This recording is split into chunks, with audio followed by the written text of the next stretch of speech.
Welcome to Coaches Weekly. I'm Jim Egan here with football head coach Randy Ori, and today we're talking about a very nice win on Saturday afternoon, 42-10 over Maranatha Baptist up in Wisconsin. And Randy, we're going to start talk today with the defense. Now, the defense coming off a very rough day against Hope last weekend, and then this game actually started with Maranatha breaking off a big run on their first possession, and maybe thoughts of, oh no, not again. But after that first series, that defense was rock solid. Maranatha just maybe had a few significant plays the rest of the day, but everything else, you guys completely shut them down. Well, you know, the thing that happened in Maranatha, and I got to give the credit to Coach Mike Jusick and his staff. The defensive guys did a fantastic job putting together a game plan. And what Maranatha did was they came out and did something that they've never shown before. And, you know, early in the season that does happen. And they hit us on a trap coming back. And, you know, the guy made a great run. We got to give them credit. They had a great running back, and he made a great run. And then I think our defensive staff and our team made some quick adjustments and went back out there.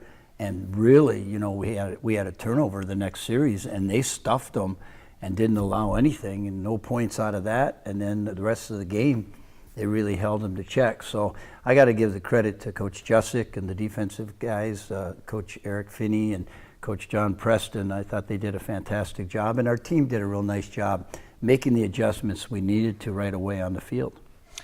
One of the nice things about that game the other day was everybody that made the bus ride up there got into the game. And so a lot of you guys had a chance to get some big moments out there. Defensively, like I said, it was solid after that first drive. But one of the guys that really stepped up, he's maybe been, kind of in the background a little bit, was Thaddeus Daniel. He had a big game the other day with, I think it was 9 total tackles. He had 2 running plays where he would drop their back for a big loss, and then he had a sack also. Mm-hmm. And that was, like I said, a lot of you guys had their moments out there, but Thaddeus especially, that was his day to shine out there. Yeah, Thaddeus has done a great job, and one of the things to remember, even though in school he's a sophomore, he's really a true freshman in eligibility. His freshman year, he had a thumb injury, and it kept him out the whole season. So he took a red shirt last year. So this is his first year, and you're only talking a few weeks of practicing, and he's really learned the defense and has done a fantastic job. He's a very smart football player, good athlete, and now I think as he's just going to keep getting better and better, because the nice thing, we got 3 more years after this one with him. And like I said, he's learning the defense. He's really understanding what to do out there. And the statistics that he got this game were really not even a full game. So you could have probably doubled his stats if he had stayed in for the whole game. But that's one of the nice things about getting a lead. We're able to get a lot of people some playing time and get an opportunity for those guys. They work very hard all week long, and get a chance for them to get a chance to play. All right, turning to offense, another guy that we're going to have for 3 more years after this one is our running back, Lance Moise, who is also our Cougar Athlete of the Week. Big day for Lance, 4 touchdowns, 3 of them on the ground, 179 yards rushing.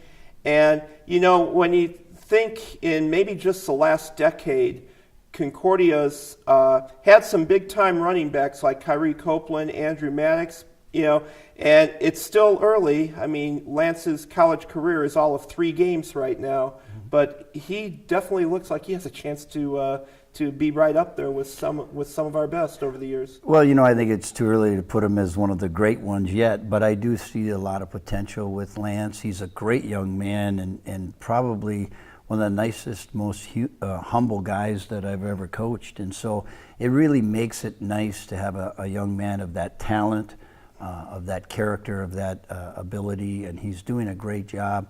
But again, you got to give credit to all the offense, because the offensive liner is the one making the holes. I know he runs over guys and runs around them, but without a good offensive line, I think they're doing a great job. And Coach Ryan Tyner is our new offensive line coach. He's done a great job with that line.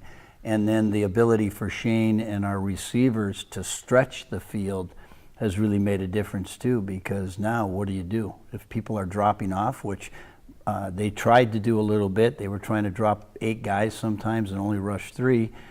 So then we took advantage of that and we decided to run the football. So, it's nice to have a little more of a balanced attack this year, with Shane being able to throw the football and Lance being able to run it. It really makes it tough. What are you going to stop?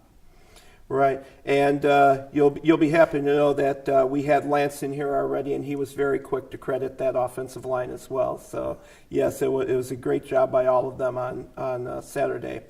As for the offense was not just Lance. Shane with another strong day. A lot of receivers getting into the act. It was great to see one of the freshmen, Kolakowski, get a touchdown grab late in the game. That came from Rob Granquist. That was nice for a change. You being able to play 4 quarterbacks out there and see what you have. See what you have as far as depth. Well, and I got to get a plug for the Upper Peninsula of Michigan, because Rob Granquist was the quarterback who's from the UP, who threw it to Brandon, who is from Kingsford. So the UP connection hit for the first time this year, and hopefully many more years. But no, the ability to get 4 quarterbacks in was wonderful, to get some looks at those guys, and I think all 4 of them did a nice job. And the nice thing, they're all coming back for 3, and one of the quarterbacks for 4 more years. So we got a lot of good things going in the right direction. A lot of young players, but they're playing very, very well, and they're really learning the system, and it's really nice to see everything gelling and starting to move forward. Now, Randy, having such a young team, you really can't, I guess, underestimate how big a win that is the other day. The guys, walking tall a little bit. They're 2-1 right now, which is, pretty good place to be. And that's got to build a lot of confidence. And that's also got to be a big thing, considering this Saturday you'll be going to Trine in Indiana. And that's our final non-conference challenge of the year, right. But that's going to be a tough challenge overall. Anytime you win a game, that's one of the big things about Saturday, is we won a game on the road. That's huge, because it's every level in the NFL, it's always difficult. There's the home team always has an advantage, and there's a reason for that, and it is true. So the fact that we were able to get on a bus and drive up there that morning and play the game and win the game and do it the fashion in which we did, that was huge. Now going to this week, it's a whole nother challenge. This is going to be a different kind of challenge. So we're looking to, Trine is a very, very good football team. In fact, Trine might be the best team on our schedule. I've been watching the film, and I think they are. I think this is the team that we got to shoot after, and we got to beat them at their place. So we got a lot of challenges.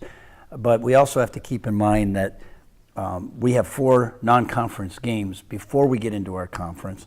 Our conference has an automatic bid to the playoffs. So the nice thing is, these are kind of, in a sense, like if you look at the NFL, your preseason games, your warm-up games, your games that you get to move people around and get to try things. And then we get into our heavy part of our season, which is the last 6 games are all conference games. Those are obviously going to be the huge games. But what we try to do, and what we've done every week, is said the only game that matters is what's Saturday. So right now we're focusing on trying. We're doing everything this week to go down to their place, to play them at their homecoming, to play in front of 4,000, 5,000 people. Definitely a great challenge, and we're looking forward to it. All right. Randy, I'd like to thank you for your time today. Cougars at Trine on Saturday. The website at cucougars.com will have links to live coverage of that game. For head coach Randy Ori, I'm Jim Egan.